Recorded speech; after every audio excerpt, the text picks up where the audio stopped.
What's good? What's good? What's good, YouTube? This is Stormybman, and I am back, welcoming you to another edition of the Friday Night Chop Session with Stormybman, episode number 45. We're moving right along with this show, and this is Friday, January 17th, 2020, and I want to welcome everybody out there. Shout out to the LDBC, Lions Den boxing community, and want to welcome my guest and co-host here with me this evening is Boxing Conversations with Reggie Owens. You know the brother, he's out there. What's going on with you, Reggie? Man, just in here chilling, man. Yeah, man, we are here to talk the good sport of boxing to everybody that's out there listening. You know, it's another chance for us to come together as a family, like family known to do. And it's just, you know, it's always good to come together on one accord for something that we like. You know, most of the time it's people getting high or having a party or something. But this is our own little kind of party where we have high tides and high feelings on the sport, so we can enjoy it in that manner. I hope everybody out there had a wonderful week. I want to greet people. We've had a few people who was in there before we even went live. Want to acknowledge them. You know, it's good to see when you got family that's supporting you like that. You know, we got Laws Dawkins, the pimpin'. He's out there. He says, "What's good, Stormy B, man?" Sister Denise Wards is out there. Then we were joined by some more familiar faces. We got Drew Titan, Bronx on deck, and Brooklyn Child Boxing is out there. He says, "Salute, Stormy." And good evening, Denise Wards. Kenneth Johnson has joined us. He says, "Salute, Stormy," in the chat. Dark Truth is out there. He's like, "Stormy B, man." We got Reggie out there too in the chat. He's saluting everybody. Gigi is out there. And that's nice. Sister Denise Ward says need to get Stormy up to them what do you call it, 500 more subs so I can get 1,000. That's appreciate that. I hope that I'm bringing you guys quality content, the kind that you like, and I don't feel like I'm forcing nothing down your throat. So Reggie, man, let's hear, man. We got a lot of stuff to talk about, but I don't want to sound repetitious. So I kind of gave you a little bit of the itinerary that I wanted to go over. Is there something that I didn't mention to you that you would like to kick off with? Yeah, I kind of want to talk about this sucker that Joe Joyce is going about making. And this is something I seen today coming out, that the fact that rather than going into this Daniel Dubois fight, he's looking to take another tune-up fight. So this kind of shows, this kind of makes me give a side eye to Joe Joyce.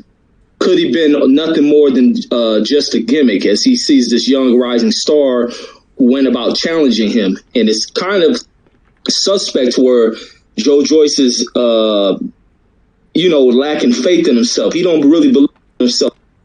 He went to that Daniel Dubois fight for a reason, and that was to see how this guy looked, because they were scouting for the next opponent pulled up. But now he's having these second thoughts because Daniel Dubois, following his fight, called him out.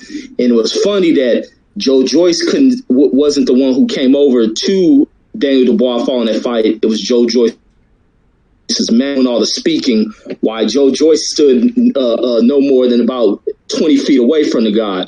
So it just really shows where the heart of Joe Joyce is. We've seen before where Joe heart was shown when he calls out Luis Ortiz, and then he ducks out of him once Luis Ortiz shows that he wants the action with.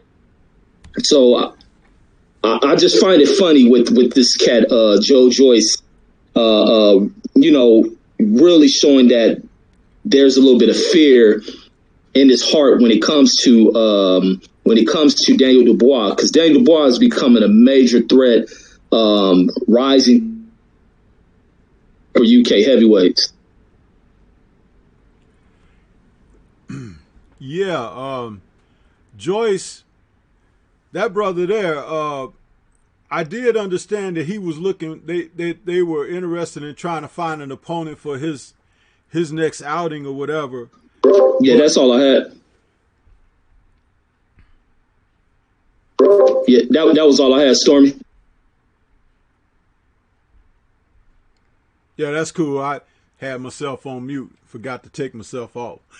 Sorry about that. No, I was going to say, yeah, I had heard that they were scouting talent and everything, looking for a possible person for Joyce to face in his upcoming match or whatever. But,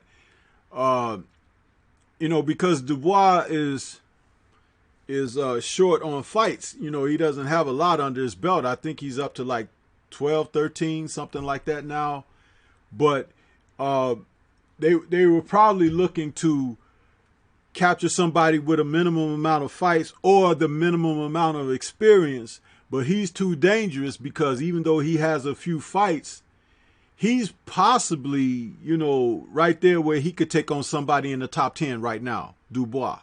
And that speaks more to the guys that are up there than his progress, because his progress is steady as it should be, but he's not a prodigy. He's just a very good prospect. And it shows, as I've said before many other times, that these young fighters that are supposedly our so-called contenders and titleists that you see at the top of the sport right now in the various divisions across the sport, they're not seasoned.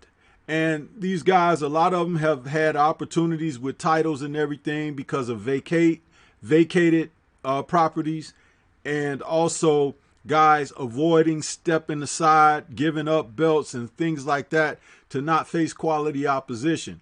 And this is why the sport is kind of stagnant in some instances. It's not the entire sport, but it's enough of this behavior and these type of actions sprinkled throughout the sport that give you a reason to pause at, like, what the hell, because Dubois and Joyce, regardless of their ages, that's the type of fight that should be happening right now. One, because of Dubois' progress in the sport and how much he's learning and on the fast curve that he needs to step up and fight other people. Joyce, because even though he's a little more advanced as far as age, he is at that level where, he hasn't progressed beyond a certain point and he has to fight somebody. So it's like it's a catch-22. And you got guys dancing around each other instead of going in the ring and facing each other. And this is the part where fans can voice their opinions if they really want to see quality matches. You could turn the heat up on these guys, and take a fighter like Joshua. Yeah, he got the titles back from Andy Ruiz Jr., but his next couple of outings or next couple of steps, a fight and outing, outing as well as what decisions that they make in the near future, is going to tell you a lot about him. And I did say this before he even lost to Andy Ruiz, was that he was going to run into a problem avoiding Deontay Wilder so much that he's going to give some of the younger fighters behind him the opportunity to catch up and close that gap of talent. And sooner or later, these guys would become number one contenders and top prospects that are facing down those titles that he have, because you can only fight one mandatory at a time. But he's going to look up and he's going to have a Dubois as a number one contender for one of those titles. He's going to have a Dillian White for a number one contender for one of those titles. He'll have a Joe Joyce. He'll have a Efe Ajagba. You know what I'm saying? It's that kind of situation. And that comes from these guys not fighting each other, and sitting around and waiting around. But somebody is going to get left out because they would not have taken an opportunity when it was there on the table. And then other guys are going to be forced out because they're going to be forced into having to fight. So what do you think about this? No, I think absolutely. I like the way this thing plays out. I like how that things end up turning upon these guys who do that, and the situation puts them in a position where they're either forced to do these things or they're forced out. And I think that's the way the game should always play. And that's why I don't get stirred when people are champions or people billing themselves as these prima donnas and they can do whatever the hell they want, and then they come to find out, not to find out, but they learn the hard way when shit gets flipped upside down on them. And I love when those things play out like that. That's why it's next man up in my book, but I absolutely agree with that. Yeah, I mean, it's good for us, but what I'm saying is you'd rather take fights when you're primed and ready, but because these guys have avoided the fights, they're not primed and they're not ready. So it's not going to be a pretty thing. And what's going to happen is, if there's anybody out there that has been working and honing their craft and primed for the moment, they're going to rise to the top immediately. And right now, I could see Dubois being a guy taking advantage of something like that, or possibly even someone like Mike Hunter, because they'll be looking at him like, well, he's not the biggest of heavyweights, and maybe I could have that chance against him and I'll look good. But you mess around because the guy can fight. You understand? And sometimes when you have what's considered now undersized heavyweights now, because the 6 foot guy, 6'2", and you got all these giants out there, what's going to happen is a guy like him, because he can fight, he going to put hands on one of them guys that, wasn't prepared for it, like a Joe Joyce or somebody like that. And boom, it'll catapult him right into a more favorable position. I mean, do you agree with that? 100%. 100%. Yeah. Yeah, you got guys, looking to take on Povetkin, because he's an older guy, everything. But there are still guys out there that Povetkin can beat. And as you saw with his fight with Hunter, Hunter jumped out on him and had a nice go of it early on in the fight. But because Povetkin was able to weather the storm, the battle it leveled out. I still kind of had that fight very close with these two guys, but it just shows the level of talent right now, because Povetkin was never special, but he was a tough guy that was able to, he had a good punch and everything, and he was able to get some guys out of there, and it kept him floating around the upper tier of the division for a long time. But like I said, you got a guy like Hunter out there now, and he could easily displace Povetkin. Now you got these other guys, they got to fight somebody. You understand? So that's one of those things. And Joyce, I mean, really, Deontay Wilder came to the sport late, and he's still advancing because he's putting in the work. Plus, he's taking on as top opposition as he can as he's gone through his work. So that's why his progression is still on an ascension. These other guys, it's like they got to a certain point and they stop and they just hold the bucket. You know what I mean? But somebody going to punch a hole in that bucket, and then they're going to lose the contents. And then they'll be pushed to the side. But I'm hoping to see some action from the heavyweight division this year. I would like to see some heavyweight cards take place. I think they're spreading them out a little too much. Put some, multiple heavyweights on some cards so we could see the talent, you know what I mean? And start making assessments for ourselves, because cream will always rise to the top. But I don't believe there's much cream out there. What do you have to say about that? Like you said, we need to see more of these heavyweight cards. I think there's probably a wealth of talent out there, but they're not being exposed. And that's why I was making this video. And being that the American market is where you want to be. And it's not just to where it's favorable to just American fan base. This is an international market, and ultimately you want to be seen here. And I think television exposure is what's necessary so that we can see and scout who is what, because I think there's a lot of talent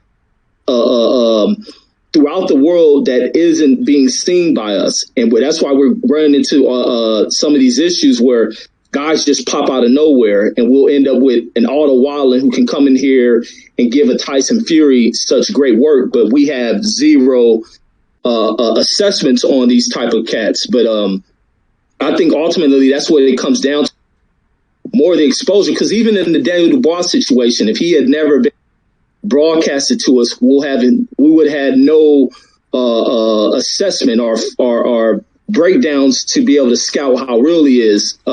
He would have just been a guy who just popped out of nowhere on us. But I think this is what think exposure and more of these promoters who bring these guys into the have to be a little bit wise about this whole television thing and bringing them to the forefront and taking them away from their countries, because some of these guys come from countries that do nothing for them within the sport of boxing. America is the place they need to be brought to and seen. That's what helped. Matter of fact, America's what made Joe Joyce, is him being exposed to this country. But now competition is getting a little too hectic for this dude. He's trying to fade away and pull away from this market because he's not built for it. But I definitely think that's the thing that has to happen. I think there probably is a pool of talent out there. We're just not seeing them, because I see a lot of stuff from like these amateur boxing things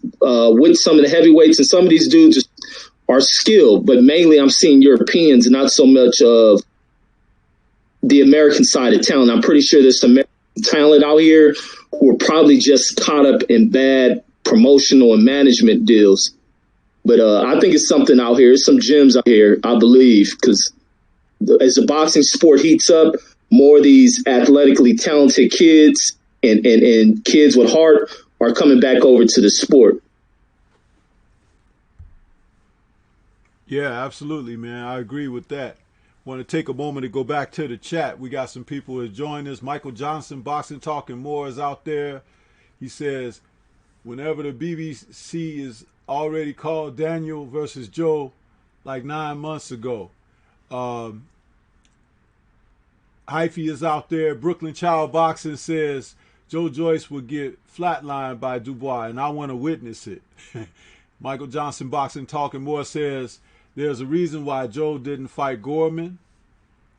And he also says Daniel says that he wants to take the title off White and that he is not ducking anyone, and White is silent. Brooklyn Child says Joe Joyce is slower than molasses on a winter's day. Curtis Anderson has joined us. He said that Stormybman in chat, salute. And Sierra F is out there. She says salute, good evening. Nitty G is out there. He says salute, family. Hashtag LDBC. Chicago, finally caught you live, family. Yeah, Nitty G, what's up with you, brother? Chi-Town, stand up. Denise Ward says, indeed. And Michael Johnson, Boxing Talking More, says, Joyce is a painter. And Denise says, I want the heavyweight division and the welterweight division to get resolved ASAP. I concur. And Prophet, the common sense casual, says, Cassius Chaney is coming for them boys too. And Iceberg Nerd says, salutations. Yeah, man, you know, if these guys start moving around in the ring, meaning mixing it up, we'll have a lot to look forward to. You know, there's plenty of talent to work things out to get to who's the best.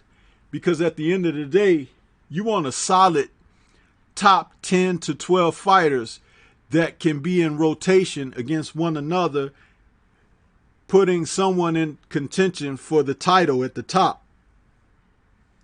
And since we have two champions, between the two champions, they could split that division with fighters that they could take on and then have a showdown. but it doesn't look, and I'm not just talking about in the heavyweights, but it's like any of the divisions where we have unified champions.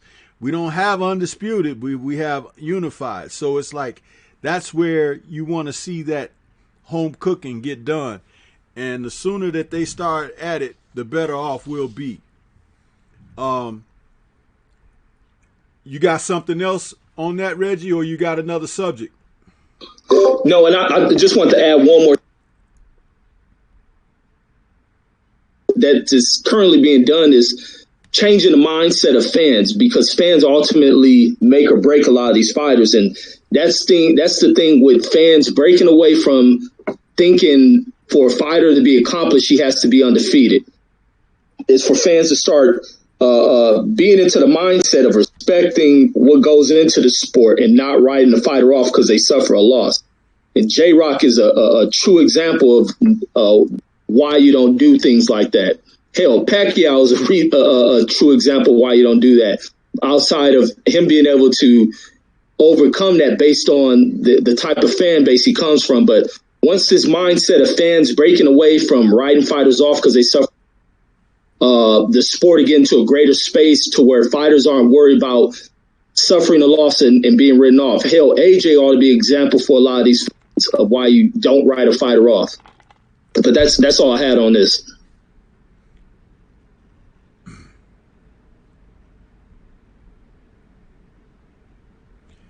Yeah, I want to take it to something else that I had put to the side for us to talk about. And it's this guy, Mikey Garcia, man. Mikey Garcia. What is up with this dude? I mean, we saw him last in there with Earl Spence Jr., you know, and after he talking about he saw something. The only thing he saw was punches being rained down on his head and his body and everything, because he absolutely didn't win a round against Earl Spence. And I had remarked when that fight took place, I was very disappointed that Earl didn't just knock this dude out. He elected to box him and show that he's an outstanding boxer and everything. But I feel personally, there's no slam against Earl. It's just saying I feel that he should have just cleaned this dude up quick, couple rounds, get him out of there, and box the next guy. You know, because Mikey now has come up out of this situation with the arrogance that you would have, given the fact of how he's behaving, you would have thought that he beat Earl. You know, he walking around now talking about other fighters that are, you know, not, you know, box office, and fighters that haven't done anything to allow some excitement to come into play as far as considering them matching up against each other. Basically, when he said that, he was talking about Earl Spence and Terrence Crawford. I mean, who the hell is he? He's trying to imply that the guys don't bring any box office, and that maybe it was just him against Earl that brought the box office when they fought in their match in Texas. And nothing could be further from the truth. But I really wish this dude had been put in the hospital after that fight, maybe with his mouth wired or something, and then he had been a little more disciplined in his talk and his actions. But now, since DAZN has offered him that bag to come over there and fight on their channel and pick one of his brethren, you know, to come over there and match up with him and everything. He didn't pick a Terrence Crawford to come over there with him. He didn't pick a Sean Porter to come over there with him. He didn't invite Keith Thurman. So he don't even want Manny Pacquiao.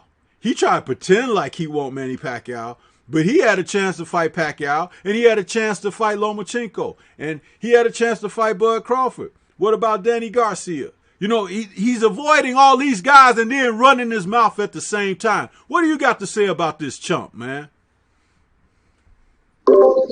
Man, I had respect for Mikey Garcia, and I think the thing lost me with him is he played and pandered towards this element in the sport that doesn't need to be there. And that's the element that tries to marginalize black fan bases and black fighters. And I think he's rubbed his shoulders with people that has kind of blanketed and milked up his damn brain. But he went into that fight thinking he saw something and embarrassed the hell out of himself. And ultimately what it did, and he has a little delusion about it, because those same fans he think he's speaking to, they don't believe Ish and they don't listen to Ish. I truly don't think he has a fan base, nor does he have the support. The thing that he's running off of is Eddie Hearn. But we all know Eddie Hearn can't scout gold from plated shit. He think he has something going with Mikey Garcia. He's making his move towards this new demographic push, and that's towards a Mexican audience. But he's picking the wrong fighters to run this with, because he's missing these true Mexican stars. Oscar has those stars. So Eddie's running this little trick, this short play, thinking that he can use Mikey Garcia to create something, and Mikey believing he has a voice that matters. No, you got to regroup yourself. You are a nobody when it comes to sport at this point. As far as he's accomplished, can't write him off because of, but hey, Reggie, hold that thought real quick, Reggie. Yes. Hey, to the mods out there in the chat, please get rid of these spamming trolls out there, please. They've been on the channels all day long. Don't time them out. Just erase them. Erase them from the channel, please, because we're cooking on subjects, presenting content for you guys. I don't have time to go through there, but just end them. Just on site, no timing out, just block them. These guys have been on the channels all day long, going from show to show to show, spamming the chats. So please, just get rid of them. Get rid of them. I'm sorry, Reggie. Go ahead, bro. Oh, yeah, no problem. But I was saying what he has really no grounds to speak on anything until he redeems himself. And even if he's a target, it still counts for nothing, because Jesse hasn't shown Mexican fan bases anything. And that's why he sat on the He thinks Mikey Garcia is the one to pull him out of the shadows. And Mikey Garcia think he's one that the fans believe in. And it's all based on Mikey coming into a fight with this supreme arrogance, the supreme belief of being some spectacular fighter. And along with him, what he's stating is pandering towards this kind of bigoted ideology when it goes to a particular fan base to try to attract something to the sport of marginalizing black fan bases and black fighters. And then he goes in this and gets washed every single round. Now, what you do is you kill off is the pride and belief in what is known amongst Mexican fans. But now he speaks on, I think, what he say that who he said somebody ain't ready for. Wait, what was the comment he made against Stormy? What was his comments about somebody ain't Spencer? Somebody ain't ready for. Yeah, man, this guy he was saying that that they're not big enough box office draws, and that a potential fight between the two, between Earl Spence Jr. and Terrence Crawford, shouldn't be made at this time, because neither guy is drawing enough audience, basically fan base, and people ain't interested in it. He's basically implying nobody is interested in seeing them fight. Now, it's amazing that this guy has avoided the number of people that I just ran off a moment ago, and he's got the nerve to say these things, and he went across to another network or app with DAZN where none of those fighters are, and here he is now talking crap. And he was already in there with Spence, who beat him soundly for 12 rounds. This is why I said Spence should have knocked his ass out, because I'll tell you something. With what we've spoken about before on other streams and other panels, when we talk about getting a chance, the only chance where it's legal for you to lay hands on somebody, you understand, you take advantage of that. And again, Earl's going to rue the day that he didn't take that guy out, because he's already started. You know, remember when he lost the fight, he disappeared off the map for like 4 or 5 months. Nobody even knew. He wasn't even going out in public. Huh? And now all of a sudden, he done grew baby nuts again, and he out here bumping his gums. But he done went over to another network.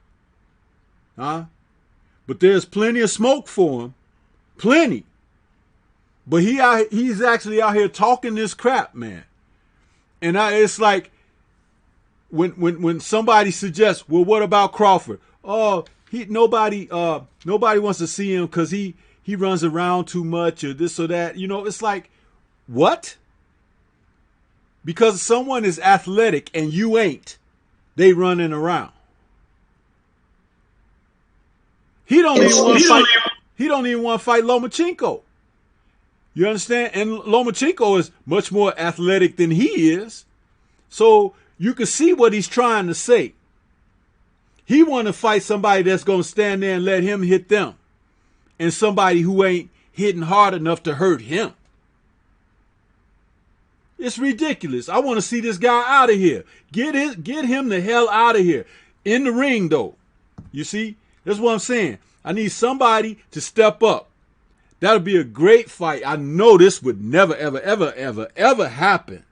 But that'd be a great step-up fight for my man, Jaron Ennis. You understand? You understand the kind of ass-whooping Jaron Ennis will put on Mikey Garcia? He'll do what Earl didn't do. Rid us of his ass. Let me go to the chat for a second.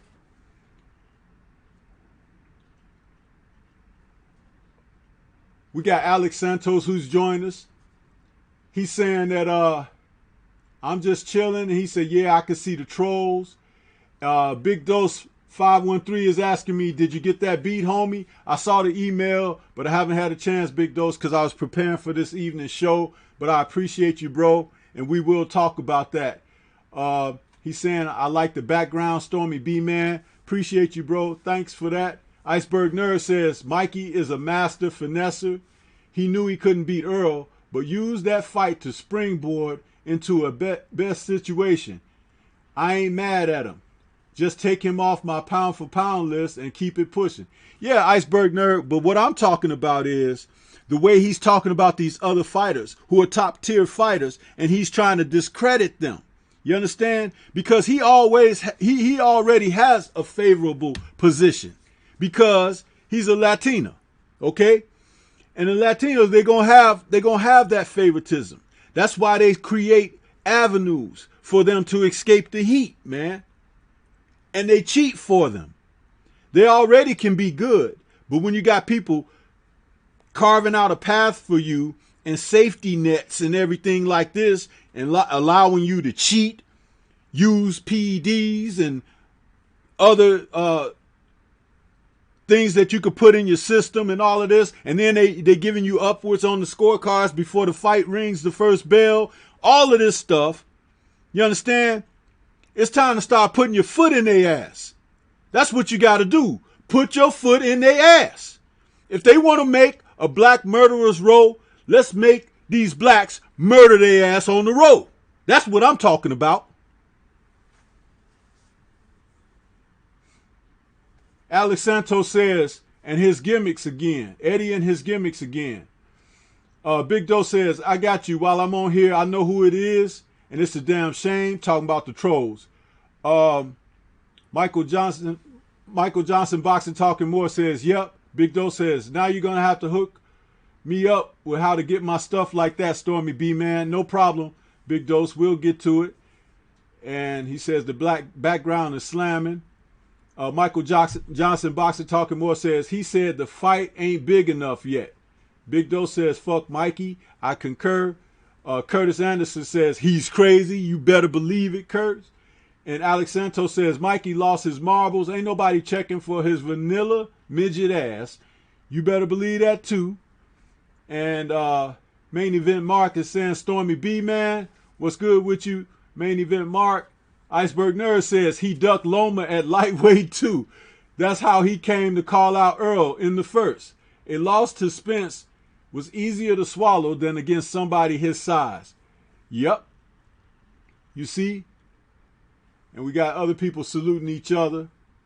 Alex Santos says, Mike Garcia is hella average. Jerron Ennis will put him in the dirt. That's what we're pulling for. Aladdin Saddam is out there, says, what's going on, family? Salute to you, Aladdin Saddam. Who else we got? Kenneth Johnson says, Mikey would never take that fight. He's laughing about it. And Big Dose 513 says, facts, Stormybman. Curtis Anderson says, Terrence Crawford and Mikey Garcia attitudes has changed. Yes, they have, man. They have. Big Dose says, the black boxers are dominating the sport with a Wilder reigning supreme over all of them. Yes, sir. And Alex Santos says, Vanilla Midget Mikey came up with a crazy excuse in regards to fighting Crawford. Lil Mikey is basically saying he's limited. Absolutely. But see, this is the thing. When somebody gets in there with him, they're supposed to show how limited he is, not carry him 12 rounds. People like that, you smash them like a cigarette that you put out in the ground and you put your foot on it and you twist and turn. That's what you do to people like Mikey Garcia. Then they'll shut the fuck up and go work in the auto shop or something. Get him out of here. Stop bullshitting. Go ahead, Reg. You got something? Yeah, that's why I was trying to get the comment. Forgot it, but it's him. How I say he panders and he pushes kind of the spoken agendas of the bigoted types who marginalize black fan bases and fighters. Now, what he goes about speaking about Crawford moves too much. The fight ain't big enough. It's not ready. And this is all him regurgitating those words of black fighters not selling. Kind of the same thing that has always, when old press media will speak about the dominating style of black fighters. Jack Johnson times all the way until now, about them running this and that, when it's such a beautiful style, a dominant style, a proven style. But now you ask Mikey to give his assessments on a Lomachenko, who fights like a black fighter. His words are different. The words he speak will be one of how prestigious a Lomachenko is, because he rides right along, shoulder to shoulder, in agreement to what these bigoted types who try to marginalize black speak. And that's why at one point I had minimal respect for Mikey Garcia. After these comments, it's F Mikey Garcia. And it was really F and why he's going to defeat Earl Spence. And I already knew where that crap was coming from. But that's all I got on that one.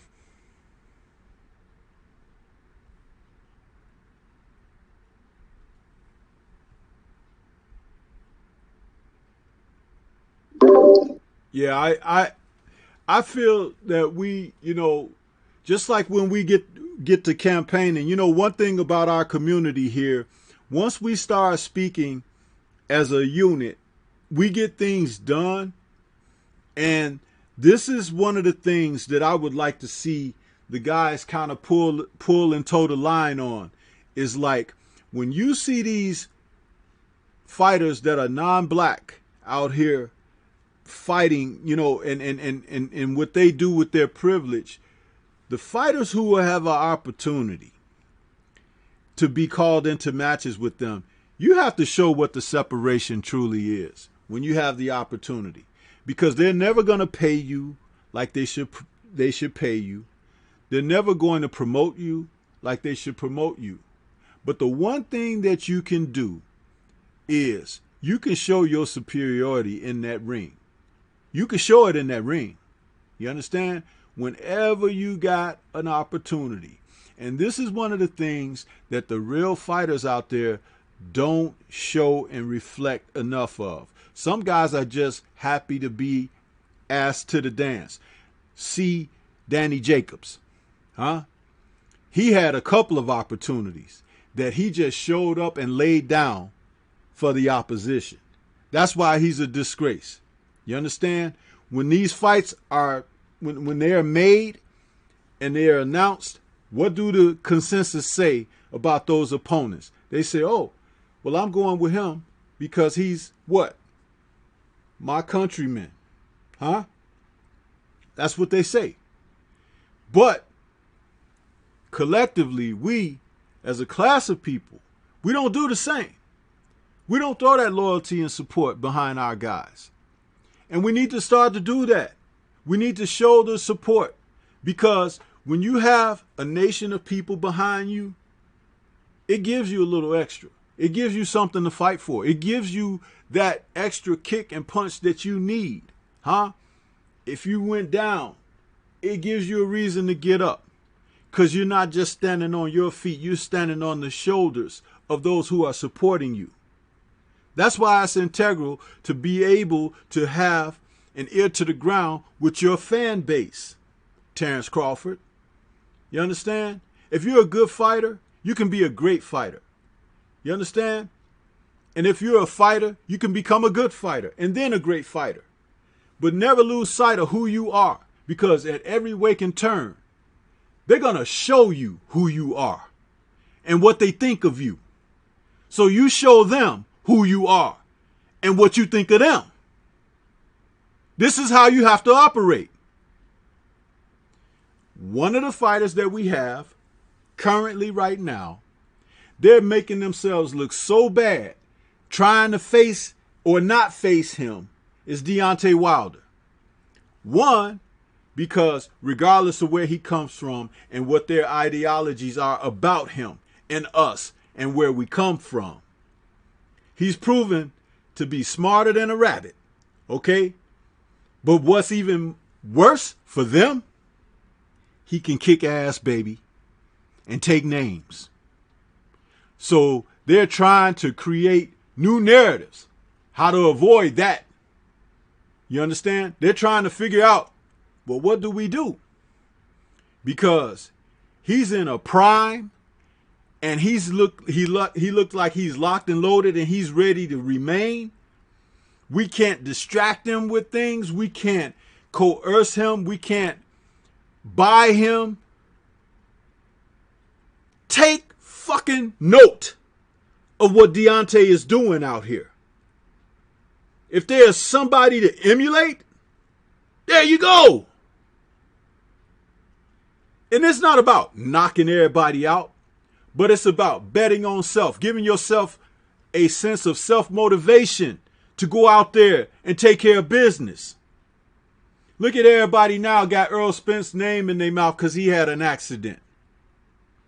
But before his accident, nobody was saying anything. That's why everybody that really care about Earl Spence Jr., including myself and some of the other brothers, Reggie, I'm sure, Curtis Anderson out there in the chat, the OG Boxing Talk, Trio Boxing Talk, 78, they would rather Earl take as much time as possible. Don't let these people rush you back into the ring. You go in there and look out for yourself, because the closer you can be to resuming your career before you had this hiccup, the better off you will be. But you come back too fast and you let somebody take advantage of you. You see, that's what they hoping for. Never play into the hand of the enemy like that. Never. You hold the cards.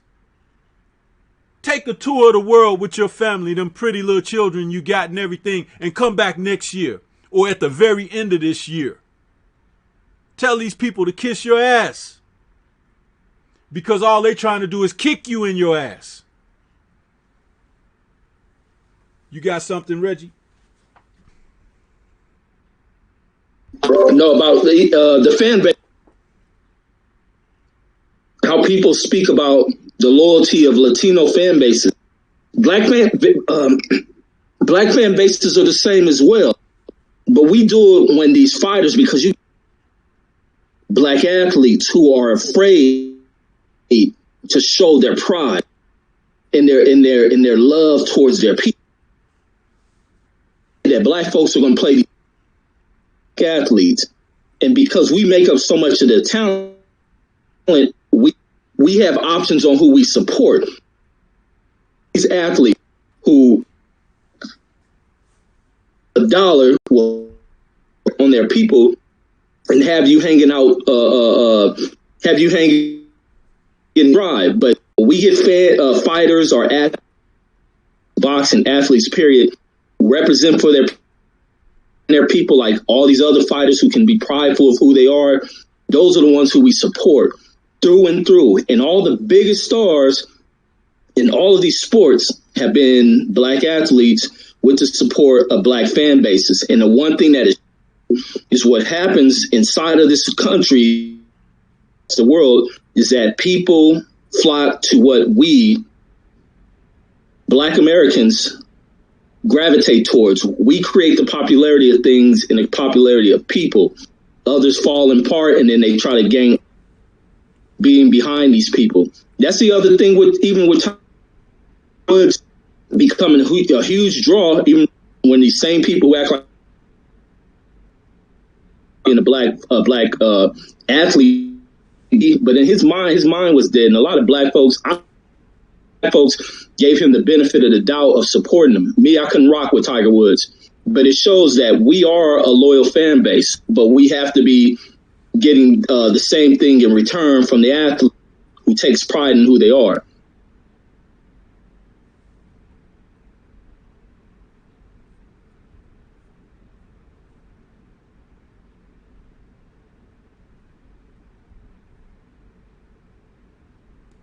I have nothing else. Okay. And there's a comment from Big Dose, Reggie. He said you was kind of breaking up bad. I'm going to introduce the next subject. If you want, you can fall out and come right back in and see if that clears that up.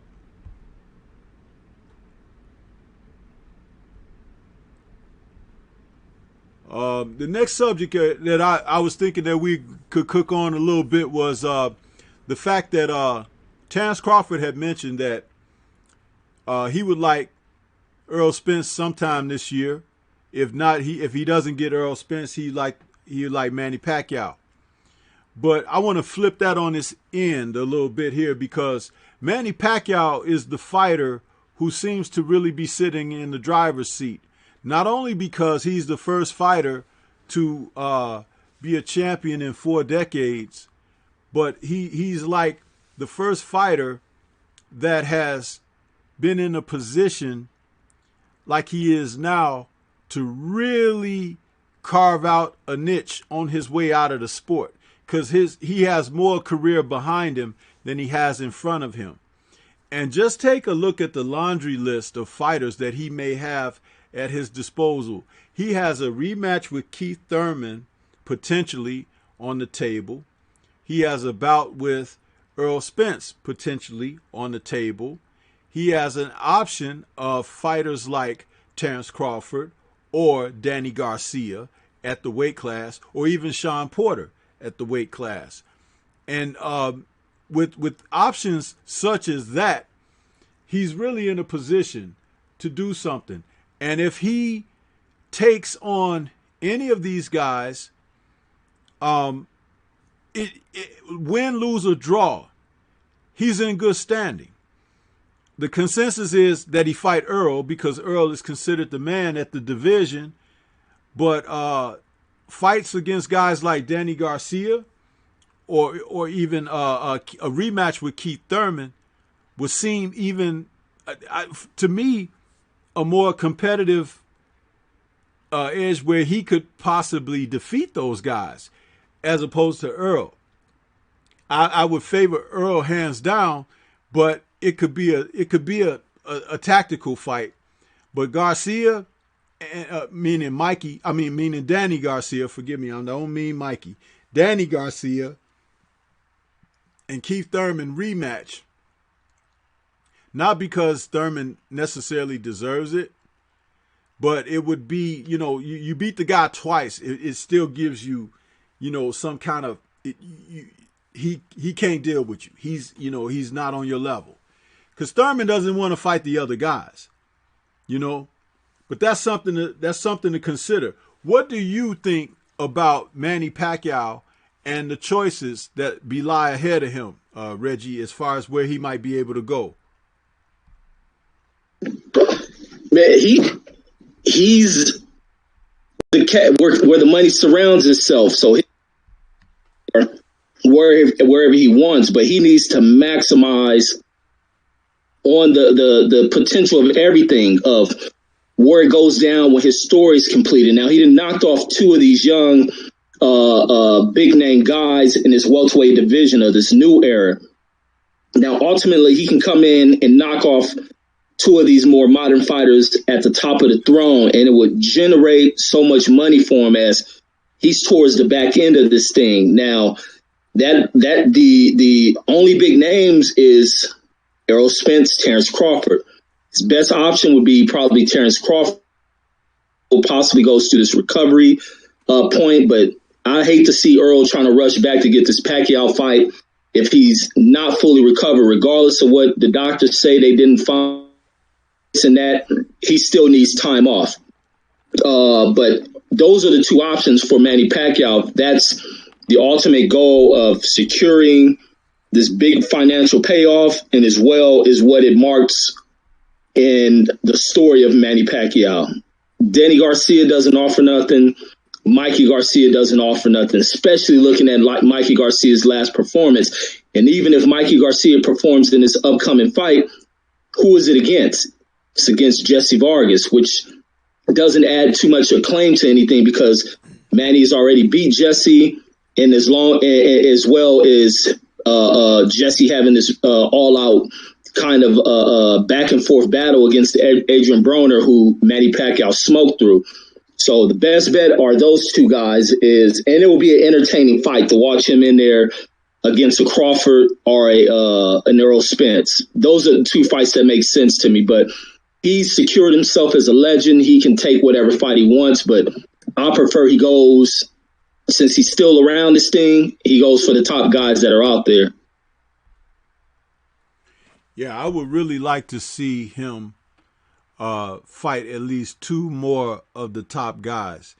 It could be Spence and, Garcia, or it could be, Spence and Porter. But I would like to see him. I know Bud wants that fight with him, but I think that ship has sailed. I don't think they'll get together. But there is a history with Porter and Pacquiao. They've done work together in the gym. So there's some familiarity there. Depending on what kind of work got done in the gym, he may want Porter as a future opponent, or he may not. But I do believe because they've worked together, helping, Pacquiao prepare for fights and things like that, that familiarity could be an ace in the hole as opposed to someone totally strange like a Bud Crawford. And I think that Danny Garcia would be a good opponent because of how flat-footed that Garcia is. See, a lot of people, Danny can box. He has very good boxing skills. Of course, we know he has a tremendous left hook. He doesn't have a lot of head movement, and he has to be planted to get his shots off. And we know how mobile Manny is. Manny can dart in and out, throw his punches and bunches. And as a lot of people have underestimated, he hits a little bit harder than people think. That little son of a gun can punch. And with his hand speed that he has, he always, in every fight, even in the last couple of fights, you had Adrian Broner and you had Keith Thurman, they both were surprised by Manny's punching power. They didn't believe it until they got in there with him. And once they felt something from him, the fight changed at that moment. Whenever it was that the opponent felt what they felt, the fight changed at that very moment. So, and Manny punches equally adept at the body as he does the head. And as Thurman put on display with his reaction to some of the shots under pressure that he had received. So Danny would have to be definitely looking out for that and try to protect himself. And I know he thinks he's a timing guy and he can time people, but when you have fighters like Pacquiao, you have to understand, even fighters with impeccable timing, a la Juan Manuel Marquez, it took him 4 fights to get that right hand in there on Manny. Now, of course, Manny was a little bit younger, even in that fight where Marquez got him, than he is today. But you saw when he faced AB, and you saw when he faced Thurman, he still has a lot to deal with in there. So that's what I have to say about him and the fighters that he may have on the table with him. You know, so that's what I think about that. I want to take a moment to go to the chat just to acknowledge some more people that joined us. 503 Lion is out there. What's good, 503? I'm hooking you up with a wrench there. Just gave you a wrench there, 503. Curtis Anderson says, our culture resonates and permeates the world. Yes, it does. Eric Jenkins says, Stormybman and Reggie Owens, salute. And Big Dose said, facts, Reggie. It's like we get behind our black athletes and then they disappoint us as soon as they get big. A la Floyd Mayweather, outside of the ring, he don't care about his people. Yeah, that's a shame too, man, because, you know, these fighters, they put their lives on the line and everything, and they don't realize when they do get to be aged and they're not in their primes to be in that ring and in that spotlight, people don't think about them. And a lot of fighters, it wounds them to the core when the lights turn out on their career. And you know, some of them don't have the luxury that Floyd may have economically or whatever. But when you have been a champion of the people take care of you through the end of your days. You understand? And it's something that is hard for these fighters to fathom today because they making good money and everything. But you could lose it all, man. You could lose your family. You could lose your health. You know what I mean? You could lose material things. But if you were good with your fans and you had that base, it will always be. That's why I said that a fighter like Andy Ruiz Jr., he don't realize what he lost. He think he won something when he beat Joshua in that first fight. But it was unfinished business because they had a rematch clause. If he had gone on into that rematch and finished Joshua off, for the rest of his days, he would have been taken care of. But now, because of how he came back for that rematch, it's up in the air. And even though, you know, Latin people take care of one another as they prone to do or whatever, he still won't have that respect that he would have had he completed the process. He didn't even have to go in and try to beat Deontay Wilder, but all he had to do was finish the job. You understand? And we know how the Latin people are about work, right? So it's like, why didn't Andy adopt that? He's going to miss that. The rest of his days, he's going to rue that he didn't get in there and take care and finish business with AJ. So let's see what we got. We got some more here.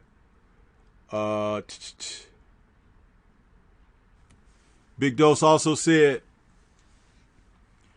only one that I believe won't ever do that is Wilder, for real. He ain't never changed at Boxing Conversations with Reggie Owens. And Reggie is saying, I agree at Big Dose. Wilder's pride is true. He doesn't have to flip to the other side for acceptance. They want to be accepted by him. That's right. You know, that's what happens when you bet on yourself.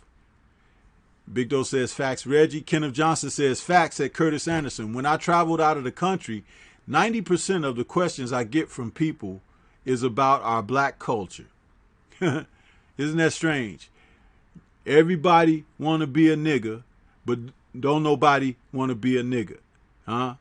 Paul Mooney.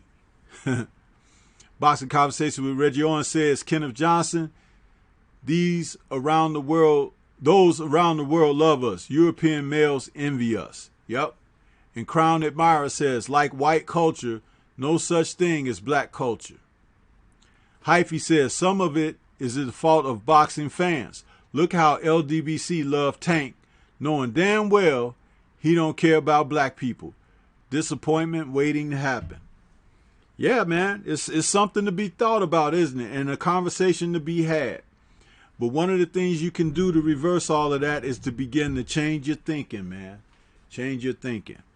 That's what I had to say about that.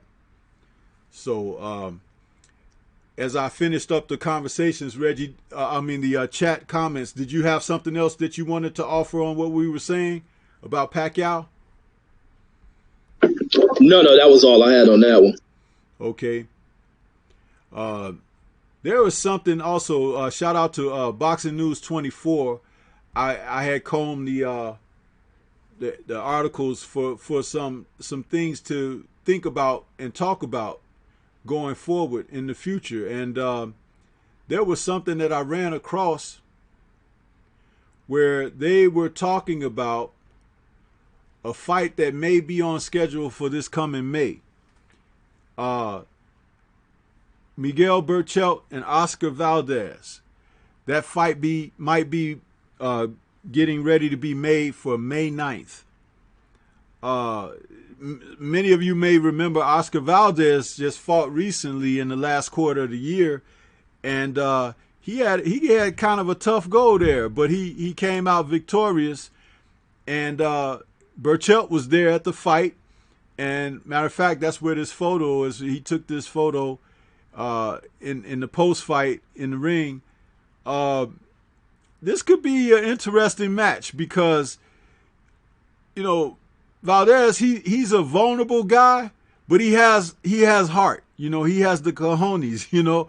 And Berchelt is a guy that's looking for a solid dance partner because I think he's like on the cusp. He either is going to be a better fighter going forward or whatever, or he may have tapped out where he is. How do you see things looking down the line if this fight may take place, Reggie, about these two fighters? I like the little guys. There's a lot of people don't like the little guys. I like Berchelt in that fight. And like you were bringing up about Valdez having that trouble in that many holes in Valdez's game. He came off with that late replacement fighter who, dang, how did that fight end? I think he caught the guy, but the guy also caught Valdez and was exposing the hell out of him. I think what's the name would do the same thing, but Miguel Berchelt is probably going to be much more aggressive. He can maintain distance. He can fight on the inside. He can make an ugly fight, and I think he'll just end up working on Valdez. I don't think it's highly of Valdez. I think the thing with Valdez is another network and promotion trying to find the next Mexican star. And I think that's the only reason why he's getting this push rather than the proper development is based on the greedy BS of these promotion companies. I think his top-ranked fighter is them pushing out a guy who they saw promise based on whatever level of opposition he was facing when he's not truly developed because of where he may be from, potential they may see, how he appeals to folks, and them trying to sell him off as that. Because they play this whole racial promoting rather than truly developing and putting these fighters in positions to create greatness. And I just don't think Valdez is there. He won't be there because they haven't developed him. They haven't developed him right, and they're rushing him. I think Berchelt is going to walk through this dude. That's how I find this one going.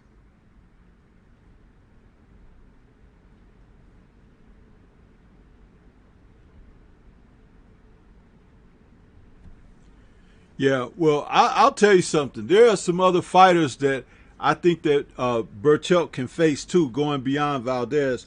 What's interesting about Valdez is I've seen this show before. Matter of fact, I'll tell you a fighter who he reminds me of, and some people may not think about this very much, but he reminds me of Mikey's brother, you know, Robert Garcia. Grandpa, they used to call him when he fought in the ring.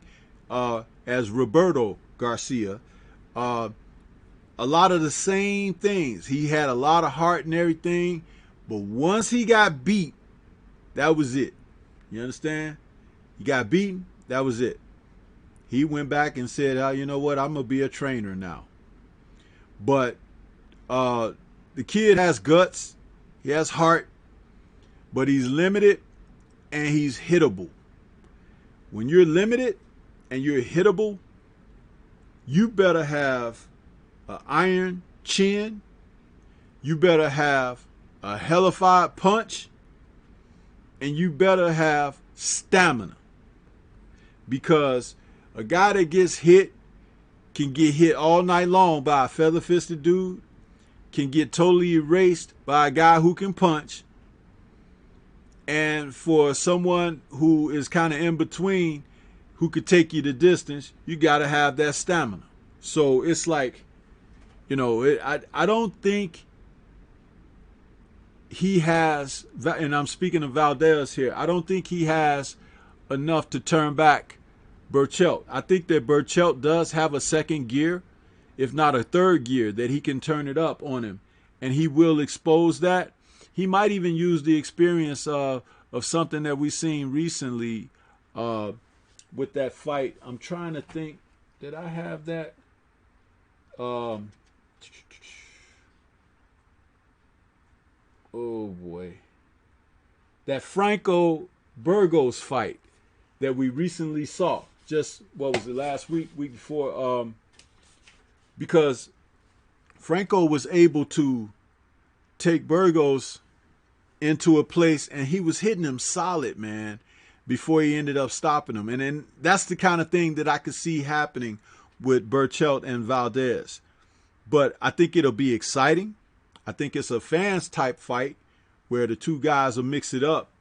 But I don't think that he has enough to turn back that challenge, you know, and to take the title away from Burchelt. Miguel Burchelt is a good fighter. A lot of people don't want to give certain fighters credit or whatever, but I'll give him credit because I've watched him and I've been impressed with how he's been able to go about his work in the ring.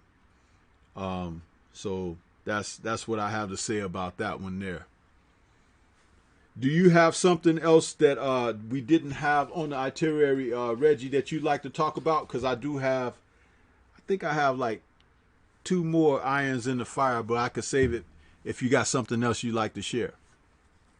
No, the only thing I can think of is these women. Well, that's what I was going to wrap up with. So I'll go on to, let's see, what did I have here? Danny Garcia. Danny Garcia, shout out to, again, Boxing 24. He says that he's warning Spence Jr. and Manny Pacquiao that his style is dangerous for both of them.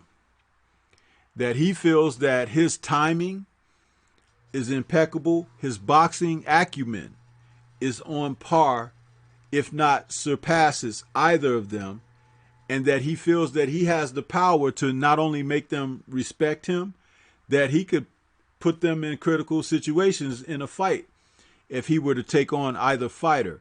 Danny Garcia has always been a guy who's been confident about his ability, and even his dad, you know, helping to tell everybody else who didn't hear Danny talk about his confidence and his ability. His dad is right there to back up on that. But I think it's interesting that he's doing this talking now. He was very quiet prior to the Porter fight with Earl, and you know, he wasn't even calling out Manny, you know, after Manny first came up to the division. So I don't know what it is that is set with Danny Garcia, that now maybe he feels the clock is ticking on his time at welterweight. He's going to try to make some hay there before moving up or before moving on in the sport, because I do believe he's the kind of fighter, he suffer another loss, he'll be saying sayonara, you know. So what do you think about this, Reggie? What do you have to say about this claim that he's saying that he's a dangerous fight for Manny or Earl Spence Jr.? I gotta wait. Hold on. Let me let my connection come. There we go. There go my. I gotta steal the words that what's that dude Luke Keeler used towards Bubu Andrade. Danny's deluded. He doesn't believe none of the stuff that's coming out his mouth. Yeah, he has a dangerous style. Yeah, he's a pretty gifted fighter. But really, styles-wise, he only poses one threat to these guys, and that's the. But where else can Danny Garcia go? What other dynamic switch can he dig into? What can he pull out the tool bag? He's not an active fighter. He's not going to go jab person. He's not going to move around the ring well. And these are two fighters who come from both on Olympic skill type level. Even though Crawford could have competed in the Olympics, but he's at that level of being one of these high caliber type boxer who can utilize good movement, bang on the inside. Earl Spence as well, super active jab, can let off 100-something punches per round. Is Danny Garcia willing to bang with that? And I don't know if he has that in him to be able to keep such a pace going into a fight and having to try to time a fighter. These fighters will react perfectly into transitioning in between offense and defense to where they can nullify that left hand possibly. But if he lands the left hand, is it one that puts them out, or is it a left hand that drops? I don't think he believes in none of that stuff. It's the thing to get to speaking like that, speaking that tough talk, that dangerous talk, hoping fans would have got behind it, because he needs to stay in the situation of fighting these big names because that's where the money is at. And he doesn't want to let it slip because Danny has a lifestyle he needs to maintain as well. And he's not getting the big fights. That lifestyle is hard to maintain. But I don't know what's going to happen for Danny because he can't even get the Crawford fight. And I think he may have made a mistake on not sitting at the negotiation tables when that one offer was thrown out there to him. Now, he got on it when he was on his high horse about them throwing that offer and treating it like it was such a lowball deal. But hearing the Bob Arum interview with Blue Blood and where he spoke about they offered that low deal to Khan as well. And he sat at the table and negotiated. And I think that's what Danny Jacobs and his team should have been willing to go to the table and do rather than rejecting an offer. This part of business negotiations and stuff. And these are the things that fell him, such as the same thing he did with Earl Spence, trying to sun Earl Spence, play Earl Spence to the left, pushing him back like he's just the young kid that want to get on the court, get on the field, and the older kids pushing him to the side until that young kid starts to grow and mature and come to age. And now he done surpassed those who kicked him to the side. And that's what happened with Danny Garcia, because when he got in that ring, that's why Earl stayed. Oh, it's funny. It's mighty funny how things change. And that's where Garcia finds himself at.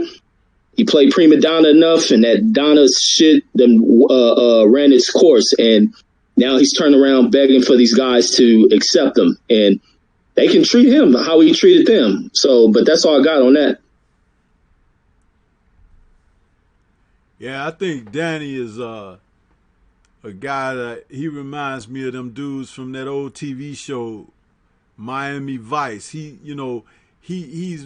Hollywood in that little realm of how he lives. And like you said, this is all about him trying to get some more zeros added onto the bank account because he's ready to say sayonara. That's why fighters like that with that type of mindset, they don't fare well when it's time to really step up in a high profile fight. They just don't have it because they're in there for the wrong reasons. Now he's wasted the past 2 years. What was it? 3 years ago that he lost to Sean Porter. How long has that been? Do you know? I don't have the record in front of me. I think maybe 2 years or so. Okay. I hope it ain't 3 years. Time fly by that fast. Exactly, but it's like we know that he's been out of the ring since he lost to Porter, and then he came back and fought Granados and that one other fight that he had. What was that? Brandon Rios or somebody? He beat up somebody that it was like, man, this ain't no fight. But it was like taking paydays, taking checks, right? But if he wants to call himself trying to get in there with Manny Pacquiao or something, I think he can have to suffer the same fate that Keith Thurman did. That's not a It's not an easy fight for him, no matter how big he think he is. Remember, Pacquiao beat the crap out of Margarito, huh? And Margarito was every bit as big as Danny Garcia.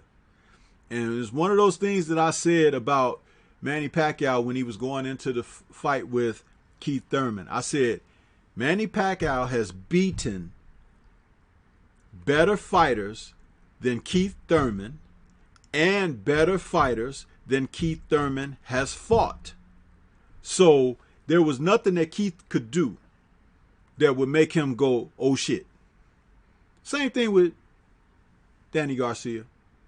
So Manny Pacquiao is in good shape, as far as I'm concerned, unless he just totally took a dive off the cliff, which could happen using one of those intangibles, you know, but unlikely, because when he takes these fights, he goes in focused. It's not like Manny goes in and he's thinking about something else or he's distracted or whatever. So that's what I have to say on that to wrap that up. But let's take a moment, Reggie, and go into, before we get to the ladies, because I know we were talking about we're going to talk about the ladies. Let's go into tomorrow night's fight, you know, where J. Rock Williams is taking on Rosario. And this is a fight that is a homecoming for J. Rock in Philadelphia. He's going to showcase his wares before his hometown people and put his unified title on the line that he took from Jarrett Hurd. So Rosario is a young man who has been out there working, and he's a good puncher, you know, and I think he will be focused for this fight. I think he's going to try to win the fight. And always homecomings are difficult for fighters, you know, that are champions and they want to kind of give back to the community and bring fights where they could showcase themselves after they've had success. But a lot of fighters that are the opponents in these situations want to show up the hometown boy. You know, they want to throw mud on his suit, you know, and step on his shoes.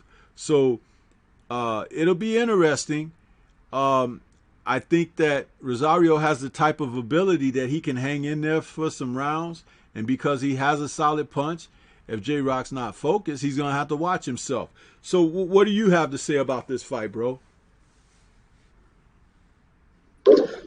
First, I want to state I hate fighters back home to fight. A leery thought behind it because I've seen so many fighters lose when they went home. But I think J-Rock is a different fighter, a more focused fighter.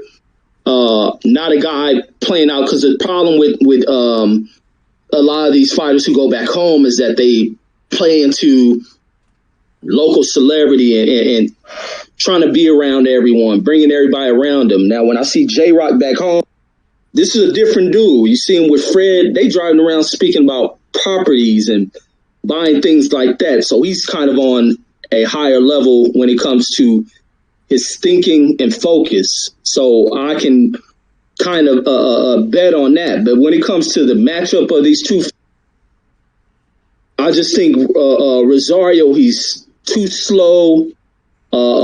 He looks to pick for shots. He's not active enough.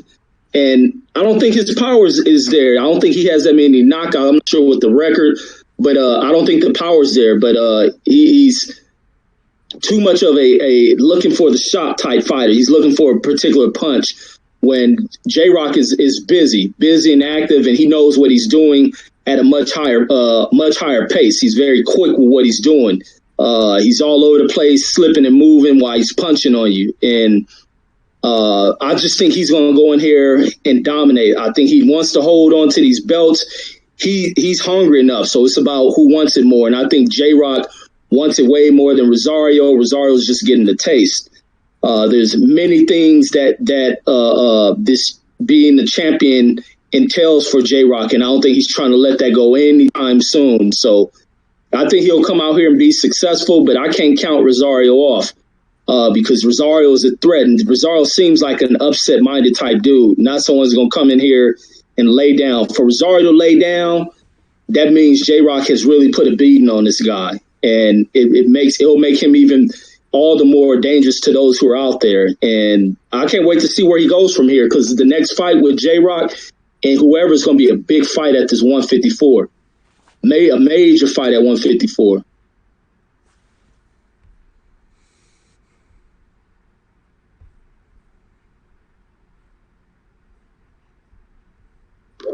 Go ahead. It's on you.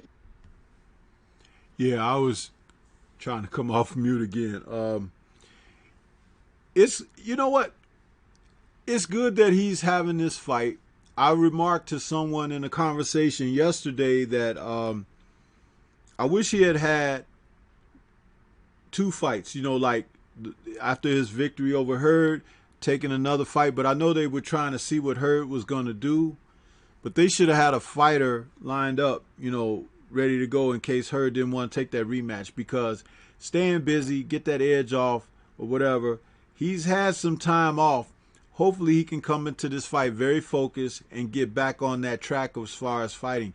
But, man, these guys in the sport, they're fighting so infrequent, man. It's like, I don't like that aspect. I would rather a fighter fight 2 to 3 times a year, even more if fights are short and they don't take a lot out of them or whatever. You get quick knockouts and stuff, because that can happen.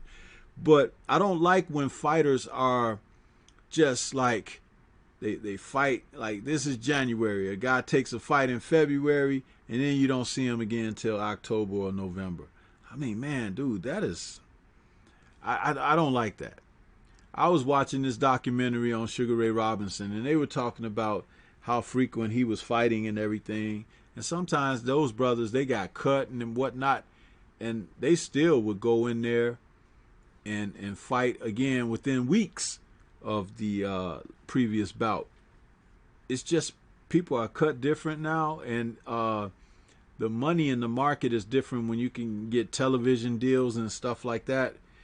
But rare is the fighter who just wants to get up there and perform. You know, like a entertainer. You know, some of them do it because it's a job. They don't like all the touring. They don't like this and that, you know, blah, blah, blah. But then you got some who just enjoy performing. Like Michael Jackson. Michael Jackson used to love to perform, man. He get up there and do his dance moves and grunting and singing, and he enjoyed that. You know, he didn't enjoy the business side of entertainment industry, but he enjoyed performing for the people. I wish we could get more fighters who just wanted to perform for the people. You know, we have a couple, you know, but let's get more, you know, and get behind them and show them the appreciation you have for what they do. Because with boxing, it's a small window. You know, you have a limited amount of time you can do this in the sport, especially when you're competing at a level where, you know, you walk up those stairs one night and then that could be the last time you don't come down those stairs the same way, or if at all. So that's just something to say. And that's all I got on that.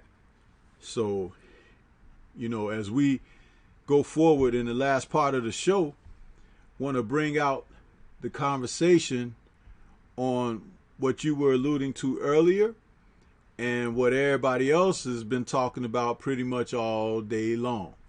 And basically, you know, that's the women's division of boxing, where Clarissa Shields and Layla Ali have had a little bit of back and forth on the circuit, talking about one another in different manners to challenge the aspect of whether they may be looking to fight one another or not. So I'll let you go ahead and then I'll chime in and we can just have a discussion on this. And people in the chat, if you want to offer your thoughts on this possibility of these two personalities of the sport starting to bump their gums at each other. So what you got to say, Reg? My thought behind it is, I think Layla Ali is in the wrong for her rebuttal to the question asked about Layla Ali. And I think this is all set up with these radio cats, man. I don't like when they do this type of crap, because I think radio and other publications lead to a lot of these unnecessary conflicts because people don't sit down and talk with each other. And I always go back to the Tupac and Biggie thing. A lot of what heated that situation had less to do with the two artists, but other people in between being too attached and involved in this conflict. Not saying these ladies get to that point, but this is what happens in the escalation in the way people respond to things because someone not involved in the situation may ask a question. Now, her response to the Clarissa Shield things comes from a place of she could be really jealous of this young girl. This young girl is creating such an audience around women's boxing. She's single-handedly doing more for this side of the sport than anyone who's fought in it. I think she's doing more than what Layla Ali in this for women's sports. Layla Ali, a lot of her claim to the sport comes from who her father is and seeing where she goes with the sport. I think Clarissa's doing more, but also I wanted to take this away. No, Clarissa's not the GOAT.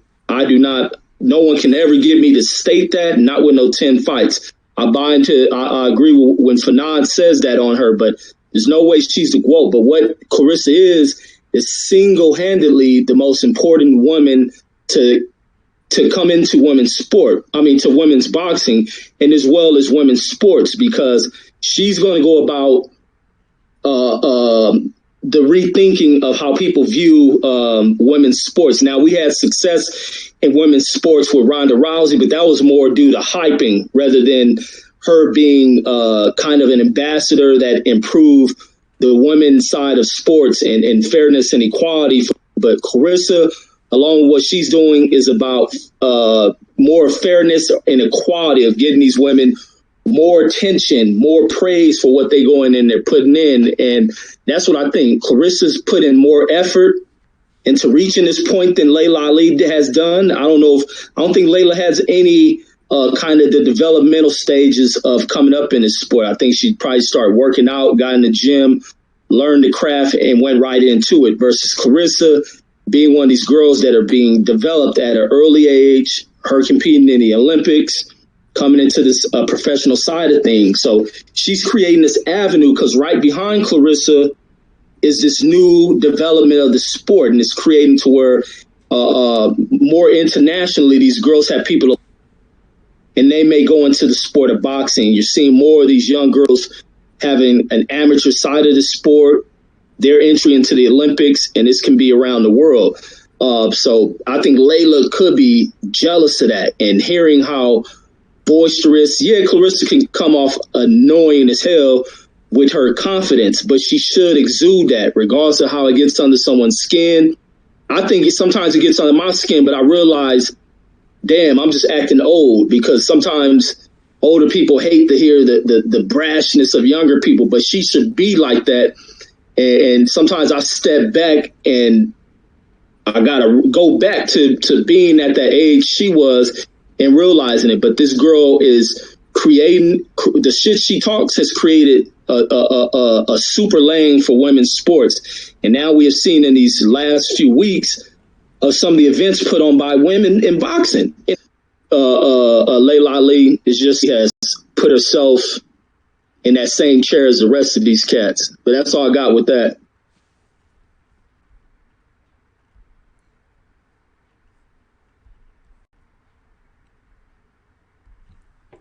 Yeah, okay. The way I see it, and I was on another channel earlier, I see it as a potential good thing for boxing, because what Layla represented when she was fighting. And this also speaks to the notion of what's happening in the sport overall, not just for women's boxing. What's been taken away in our current point of boxing is the passing of the baton in the sport. We are seeing less and less of that, where especially in this era of so many different titles, so many different avenues that fighters are being granted to avoid stiff competition or to even prove themselves worthy to be considered potentially great, considered potential champions, and things like that. Where we went from a time which was not long ago where fighters would step up in fights, progress, challenge for titles, and either meet the challenge or lose the challenge or lose the title in a challenge. And now guys are being awarded and anointed without accomplishing. They're giving belts out in vacant opportunities. A title was made vacant because someone gave it up and didn't want to fight the tough or stiff opposition that was moving in, or they created a new title or a new avenue for them to escape that same opposition and move forward, leaving that belt behind and leaving others to scram over scraps. So it's like you may obtain a title, but you didn't beat the champion. And so now you're a champion, or as I like to prefer to say, it's like you're a titleist, but you didn't earn the ceremony. You didn't get a chance to be coronation is the word I was looking for. And when Layla fought, she was motivated by a fight that she saw on the Mike Tyson undercard with Christy Martin that got a chance to be on air during a Don King promotion of a Mike Tyson event, where Christy had been fighting on Don King's undercards for a moment, but she made airtime due to a other fight, ending early. So she got a chance, the coal miner's daughter. And Layla said when she saw that fight with Christy Martin, she immediately, was like, I could whoop her ass, And so she was inspired to become a boxer herself. And knowing that, her dad being who he was and everything, it wouldn't be difficult for her, if she was serious about it, to get the type of press, notoriety, and promotion. And it was a slow burn for her initially, and she got herself within a few years to be at the top of the sport. Now, Christy Martin was on the cover of Sports Illustrated, and she had been out there as a fighter who was, getting it done in women's boxing, which was not as serious a sport that it is today. Christy Martin, as she began to age, Layla was coming up. And Layla was always at a heavier weight than Christy Martin. So then it began to be discussed. They should fight each other. But it would be like asking Earl Spence to fight Bitter Beef. You know what I'm saying? Because you got some weights in between there, and it just wasn't fashionable, but it happened anyway because of the popularity of the women and what it could do for the sport. Now, Layla beat Christy Martin up. She did. But in doing that, she took the mantle away from Christy Martin about the premier woman in the sport of boxing for women's boxing. Clarissa Shields right now has a lot of accomplishment in a short period of time, and also an even shorter number of fights. She actually has the glitter that Layla never got. But Layla has and had the popularity that Clarissa's working and earning toward. What never got a chance to happen in the sport is Layla passing that baton to whoever could have been on the scene for that to receive that. She kind of just, I consider it silently, went on into the retirement, because I can't even tell you when she retired. I think her last fight might have been in 2007, 2008, something like that. I didn't look it up, so I'm speaking from the top of my head. But what I noticed is that Layla's fighting spirit started to burn and churn with each and every succession of victory with Clarissa Shields. And when you're a fighter, you don't lose that. You know, even if you're years removed, you don't lose that. And she probably is chomping at the bit and thinking like, if they offer me this number, I'll come back and fight her. And that is why she's talking, because that's self-promotion.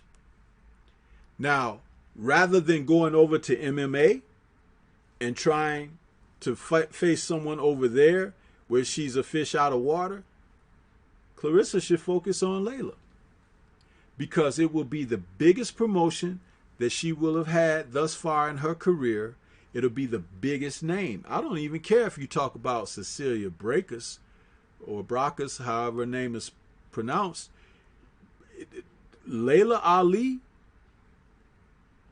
even though she's aged first and she's past her prime, as you said, or whatever, this is something for the sport of women's boxing that could take place. It'll be similar along the lines of when James J. Jeffries came out of retirement to fight Jack Johnson, who was a new hot sensation in the heavyweight division. And because it had never happened before, where a guy had to come out of several years of retirement to take on the new flame, you know, people thought because he was as good as he was, and they disrespected Johnson because of the black man he was, they figured that Jeffries would just come back and clean up Johnson, and, you know, they'll have their title back from that black man again. Well, that wasn't to be, of course. But when you look at this instance, where that passing of the baton in the sport, where you go from even though we've had a stench of a career distance between these two fighters, what will happen is, if Clarissa defeats Layla, she takes Layla's fame. I don't mean it will be like Layla never was famous, but what I'm saying is it will be like a coronation, a passing of the baton. Both popularity, both accomplishment in the sport or whatever. And just think if Layla miraculously beat Shields, you know, that would make it like, ooh, you know what I mean? It's like, but again, Layla presents a different type of option for Clarissa Shields that she has yet to face in her professional career. Layla Ali was a fighter at heart and spirit. I remarked earlier in a chat that I had about this event that Layla is like the son that Ali never had, as far as carrying on the family legacy in boxing or whatever. And Ali does have a son, but he's far from being a professional fighter. And Layla took up that on her own, because that's the kind of character she has, and that's what's inside of her. And like I said, when you have that, whether you're in high school, you're a grown woman, where you done had a family or whatever, that don't go away. It don't go away. And she knows what it would take to get in shape and stuff like that. But like I said, if she sets her price in her head, if they offer me this, I'm fighting her. I could see that happening, because money even now is not what it was when Layla was fighting.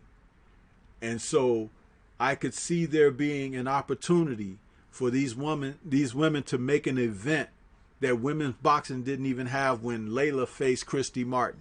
Because at that time, when they did face each other, that was about as big as it could get, because we didn't get Layla and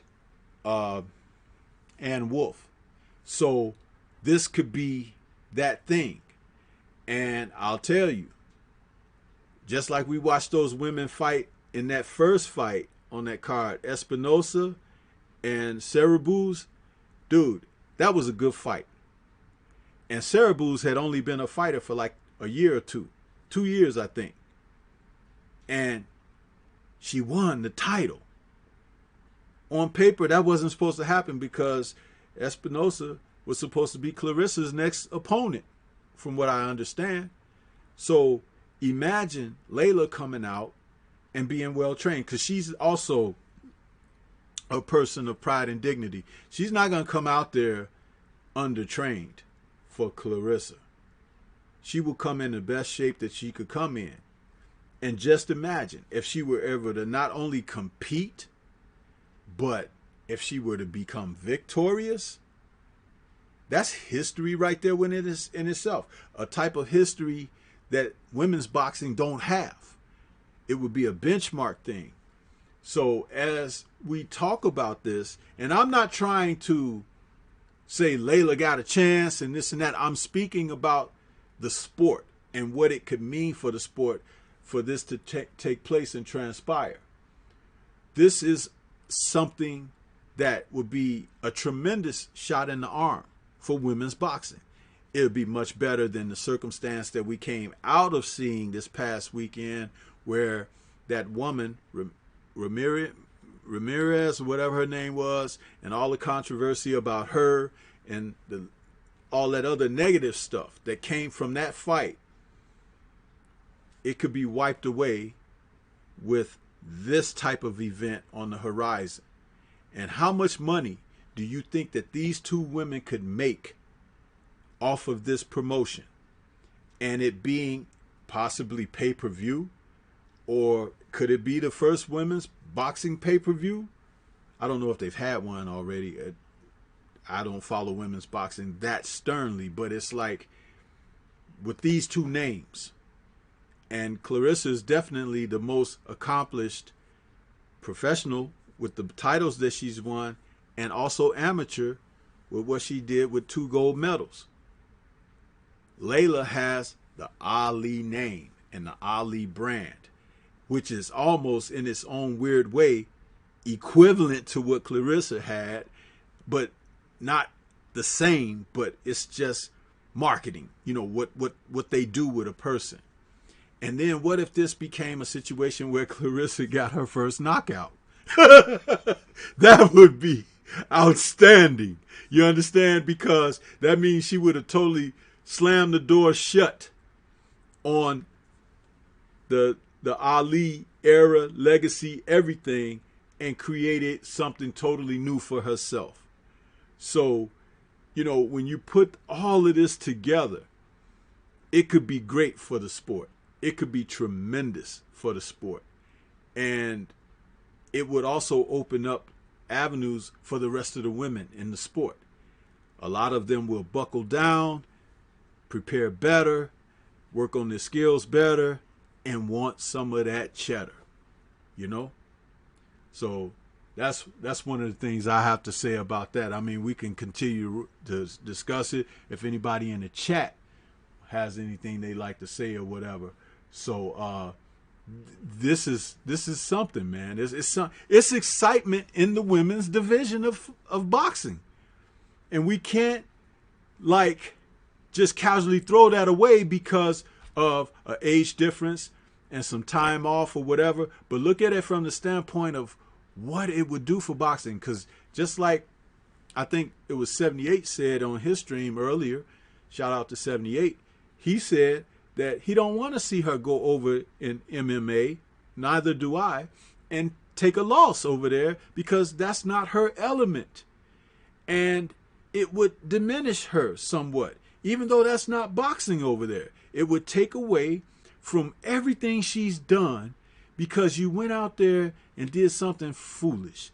It would be equivalently foolish for one of them to come over there and try to box her in the boxing ring. You see? So there's something to be said about that. And I think that we could sound the drums to put this on a path toward it happening, it becoming an event. I mean, what do you have to say, Reggie? Man, I'm totally against. I think it's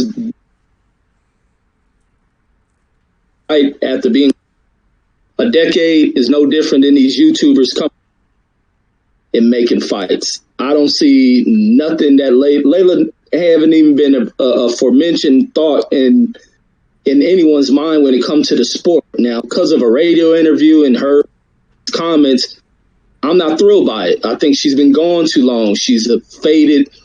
I can't write her off like that, but she's not relevant enough, and I don't think she's in shape enough, and she produces anything that's great enough, except for the money that's being talked about. But other than being entertained by it, not. I think I want to see Clarissa do with something with those who are active. There's no torch for Layla Ali to pass to Clarissa. Clarissa has redefined this game on without any help or anything done or any support from Layla Ali. This girl has blazed this trail on her own, and she's doing it amongst active fighters. I ain't entertained by making statements she made. She's way out of shape. She's 42. Don't see herself getting in shape to getting down to that weight. I don't see her doing that. Carissa's doing. I don't think there's nothing that Layla Ali will pass to creating anything that boosts her. She is nothing. This whole talk does something that was a little similar, but it wasn't as much time off as what it has been for Layla. But as far as passing the baton, you're wrong, because Layla left the sport. She was the lady of the sport when she left the sport. And I really haven't taken any stock in who was the lady of the sport since it's been. But yes, there are others out there that Clarissa could be fighting, but this would also help build the sport for potential opponents and villains, if you want to call them that, on her plate. Layla could take a few fights of, like 2 or 3 fights before the targeted date to get in shape and everything like that, for this payday that she would be getting or whatever. But the fight that it reminds me would be when Holmes had Ali come out of retirement. Don King actually set that up. But Ali was well into retirement and everything, and Larry Holmes was out there. He had defeated Ken Norton. Ali looked bad against Ken Norton and was out a couple of years, and Ali had gotten really out of shape and everything, and it came out. And then, of course, Larry Holmes smoked him. But didn't that ruin Larry Holmes for doing that? No, it didn't ruin Holmes. It made people upset with Holmes that he beat their idol, their legend, or whatever. Okay, even young Mike Tyson promised Ali that he would get Holmes back for beating up Muhammad Ali. But what it did also was Larry Holmes became the man. That's what he didn't like it. Larry Holmes cried after defeating Muhammad Ali. Ali had given him opportunity in the sport where other avenues weren't available to him and everything, and he cried. He literally cried when he defeated Muhammad Ali. And it was an ugly fight. Howard Cosell didn't like it. Finally, Angelo Dundee called an end to a fight where Ali was just way past. But there were some things going on with Ali medically that nobody knew. Hindsight being 2020, we know now. But it's like Ali had appeared in the ring, had dyed his hair, had miraculously trimmed off all the weight that he had, because he was possibly walking around like 260 pounds or something like that. But he was down to his, I think he had got down to 220 or something like that, which was a good weight for him if that was what it was, but it was all smoke and mirrors. He was totally a shell of himself. And the stuff that he was taking as far as pills and everything, it had an adverse effect on him, and it's like he wasn't who he was. But Larry Holmes lost a lot from the fans and everything, but he won a lot back from the fans as he proceeded through his career. But initially, yeah, it made him a villain in the eyes of a lot of people. But it was about money. Ali wanted the money that Don King offered. Don King was smart enough to know that Larry Holmes, that's how he would get that championship mantle passed. Now, understand this. It's Layla who may want this more than Clarissa. But if Layla's going to call Clarissa out and try to, make a fight of it or whatever, what is Clarissa supposed to do? And if this could be the highest purse to this date that Clarissa ever will make, what is she supposed to do? Give her that work. So there's things to say, and it's a discussion that should be open and everything. But yeah, this has happened in history before. It just hasn't happened with the women. Sugar Ray Leonard kept coming out of retirement. Then he was in retirement for a while. And then here he comes again saying, I'm going to give Terry Norris a shot. He lost to Terry Norris, and that baton of fame got passed on to Terry Norris, who couldn't hold it, of course, but he got it because Leonard gave him that shot. That was the shot that Michael Nunn was supposed to get back in 89. Leonard waited all the way to, 92, I think it was, when he lost to Terry Norris. It was ridiculous. But such is boxing. And I'll tell you something. At the end of the day, I still feel better about that than her going over to MMA. And I'm not trying to convince you. I'm just, having a discussion about, the fruit that's in the basket regarding this situation. No, I don't think you're trying to convince me because I can't get with it. Layla's been a nobody. This is almost as bad as when Floyd pops his head every time that someone young is about to do something. That's the way I look at this Layla thing. And I think Layla didn't mean to come into it. I think it's just the radio host asking her that question. But her response threw me off. She been gone too long. I can see if she been out for a year or two, then I'd be like, hell yeah. But 10 plus years, nah, she might as well stay at home, take care of the kids, and get out the way of this young talent that's moving up. And there's other talent right behind Clarissa that's going to come into this thing. Listen, Reggie, I tell you, man, if you know your history, things happen. George Foreman was off for 10 years, and he came back and became heavyweight champion of the world at the age of 40. 40, no, George was like, I think it would be a tremendous thing for the women's aspect of professional boxing. And if later in a younger woman fight, I'm talking about like in the streets or something. It's like but the George thing, he remained in the sport though. He didn't walk away from the sport. Yes, he did. George was a preacher. George was a preacher, man. He was up there preaching in Dallas or whatever and had a church and everything. He wasn't even, George had, how you think he got so big? George was, but that was in the 70s or 80s. But in the 90s, he was active. No, he wasn't active. What are you talking about, Reggie? George Foreman came back. I think the first fight he came back in, he was like 280 something pounds, bro. He was trying to raise money for the church. And he wasn't even talking about being heavyweight champion. He was just, I'm going to start boxing to raise money for the church because his church was in economic crisis. And he hadn't done nothing for 10 years. He hadn't done anything in boxing.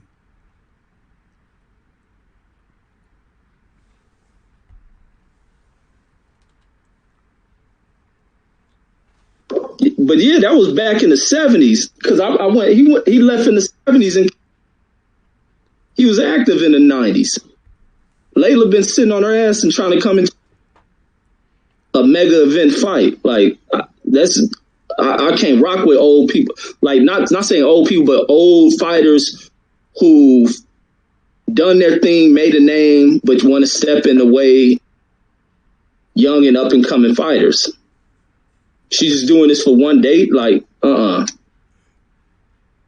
Well, that's why I said and had intimated that she would probably do well to take some tune-up fights between, and of course they wouldn't be anyone that could hurt her or anything, but it would be the busyness to start that gym process and start getting, and it would probably, the fight would be scheduled to be a certain date, and she have a time to get a certain amount of activity in and whatnot or whatever. But again, who knows? Or she'll have a certain amount of time just to get ready for this one event, because Sugar Ray Leonard was off for 3 years and came back and fought Marvin Hagler. He was away from boxing for 3 years. He had plenty of booty and plenty of tootie, and he came back and he beat Marvin Hagler. So, you know, hey, and shout out Curtis Anderson. He says boxing is a young man's sport, but what about a young lady, Kurt? And then Kurt says Foreman was champion in 74, then again 94. Astonishing. There you go. And was off 10 years before starting the comeback. That's the point I was trying to make. He was off for 10 years. No gym work, no road work, just ham hocks and collard greens and church sermons. That was it.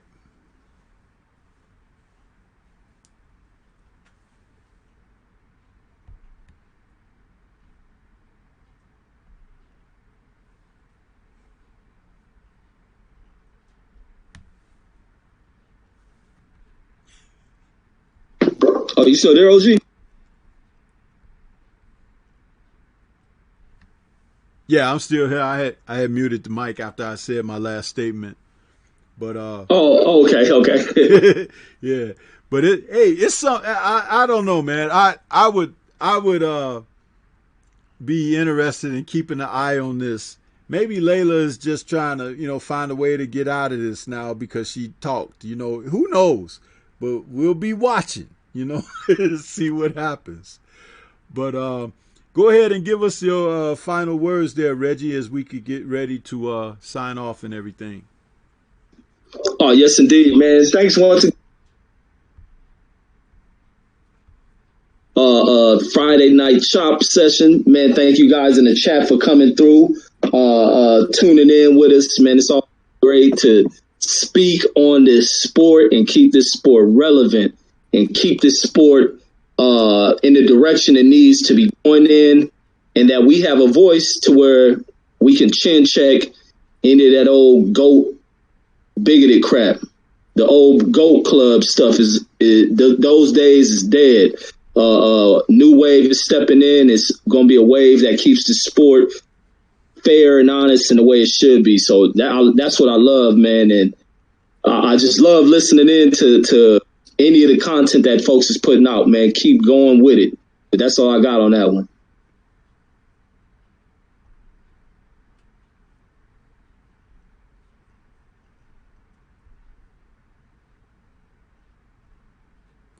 Yeah, I want to say it has been a really good conversation.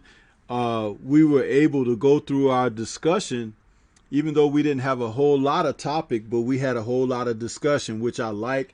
We had a number of participating people in the chat, well over the 20 likes, which I always try to shoot for a minimum of with the chop session evening views. I just want to say thanks to everybody that participated out there in the chat, and even the people who were just watching and didn't participate in the chat. I hope we gave you guys good boxing conversation this evening as we talked it up a little bit. And we're going to tune in tomorrow night to see what happens with J-Rock and his fight, his homecoming. and I hope he's successful, because I would like to see on the horizon after that a showdown for unification between he and Jermell Charlo. Boxing is in a good place, and we've got some good stuff coming up. And even next weekend, where Danny Garcia is going to be taking on Jesse Vargas. I mean, not Jesse Vargas.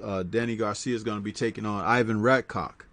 So that's going to be a good card too. So, hey man, thanks Reggie for being a part of the show this evening again. I want to say shout out to the LDBC and everybody that's out there listening to us. We want to get you to come back. Smash that like button again if you haven't done so, and don't forget, tell people to subscribe. Stormybman channel.